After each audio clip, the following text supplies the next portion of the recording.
মৰমৰ ছাত্ৰ-ছাত্ৰীসকল, আজি মই তোমালোকক কয়লা আৰু পেট্ৰলিয়াম লেসনটোৰ কেইটামান কোৱেশ্চন থাকি গৈছিলে, এইকেইটা মই কৰি দিছো, তোমালোকে ভালদৰে চাই যাবা। তো এইবিলাক কৰি দিলো। এতিয়া 6 নম্বৰৰ পৰা আছে। 6 নম্বৰটো কি হৈছে যে জীৱাশ্ম ইন্ধনসমূহ কিয় নিঃশেষীয় প্ৰাকৃতিক সম্পদ ব্যাখ্যা কৰা। ইয়াৰ আনসাৰটো কেনেদৰে লিখিবা যে জীৱাশ্ম ইন্ধনসমূহ বহু নিযুত বছৰৰ আগে সৃষ্টি হৈছিল আৰু ইহঁতৰ ভাণ্ডাৰো সীমিত। মানুহৰ ক্ৰিয়াকলাপৰ দ্বাৰা এইবোৰ শেষ হৈ যাব পাৰে আৰু এবাৰ শেষ হৈ গ'লে তাক পুনৰাই ঘূৰাই পাব নোৱাৰি। সেয়েহে জীৱাশ্ম ইন্ধনসমূহক নিঃশেষীয় প্ৰাকৃতিক সম্পদ বোলা হয়। এইটো উত্তৰটো এনেদৰে লিখি পেলাবা।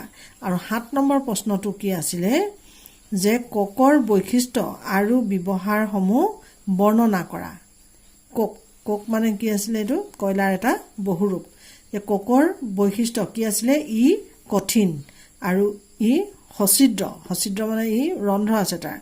আৰু 3 নম্বৰটো কি আছে? ই ক'লা-বৰণীয়া পদাৰ্থ। আৰু 4 নম্বৰটো দিছে ই প্ৰায় কাৰ্বনৰ কি হয়? প্ৰায় বিশুদ্ধ ৰূপ। ইয়াত কিমান পাৰ্চেণ্ট কাৰ্বন থাকে? 98% কাৰ্বন থাকে। আৰু কোকৰ ব্যৱহাৰটো আহিছে। কোকৰ ব্যৱহাৰ যে তীখাৰ উৎপাদনত ব্যৱহাৰ কৰা হয়।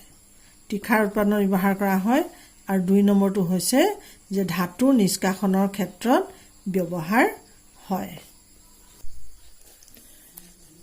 এইবাৰ 8 নম্বৰ প্ৰশ্নটো চাই যোৱা যে কি প্ৰক্ৰিয়াৰ দ্বাৰা পেট্ৰলিয়ামৰ সৃষ্টি হৈছিল ব্যাখ্যা কৰা। ইয়াৰ উত্তৰটো কেনেদৰে লিখিবা? উত্তৰটো লিখিবা যে সমুদ্ৰত বাস কৰা জীৱসমূহৰ পৰা পেট্ৰলিয়ামৰ সৃষ্টি হৈছিল।